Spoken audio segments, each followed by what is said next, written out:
বাংলা চলচ্চিত্রের আরও একটি নক্ষত্রের পতন। টানা 10 দিন ধরে মৃত্যুর সঙ্গে লড়ে না ফেরার দেশে পাড়ি জমালেন জাতীয় চলচ্চিত্র পুরস্কারপ্রাপ্ত অভিনেত্রী অঞ্জনা রহমান। শনিবার দিবাগত রাত 1:30টার দিকে রাজধানীর সিএমএমইউতে চিকিৎসাধীন অবস্থায় মারা যান এই গুণী অভিনেত্রী। এর আগে রক্তে সংক্রমণ ধরা পড়ায় একটি বেসরকারি হাসপাতালের সিসিইউতে ছিলেন তিনি। তার মৃত্যুর খবর পেয়ে হাসপাতালে ছুটে আসেন স্বজন ও শুভাকাঙ্ক্ষীরা। তুলে ধরেন অঞ্জনার মাতৃস্নেহের কথা। আপুকে দেখে জাস্ট আমি বাসায় যাওয়ার পরই এখান থেকে সবাই ফোন করছে যে ডক্টর বলতেছে ফ্যামিলির সবাইকে আসার জন্য। আমরা পৌঁছাতে পারি না, জয় ফোন করে বললো তোমরা ব্যাক করো ভাই, দিদি নাই। মানে এইটা আসলে এখন আমরা মেনে নিতে পারছি না।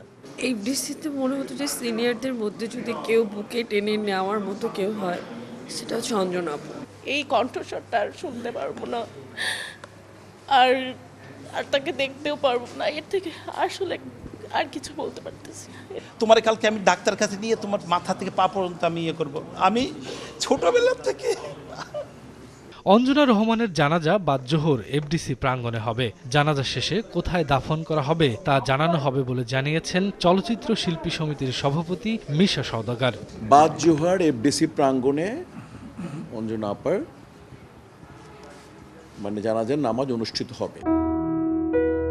1976 সালে দস্যু বনহুর দিয়ে চলচ্চিত্রের যাত্রা শুরু হয়েছিল অঞ্জনার। 3 শতাধিক সিনেমার উপহার দিয়েছিলেন দর্শকদের। পরিণীতা ও গাংচিল এর অভিনয়ের জন্য 2বার জাতীয় চলচ্চিত্র পুরস্কারও পেয়েছেন অঞ্জনা রহমান।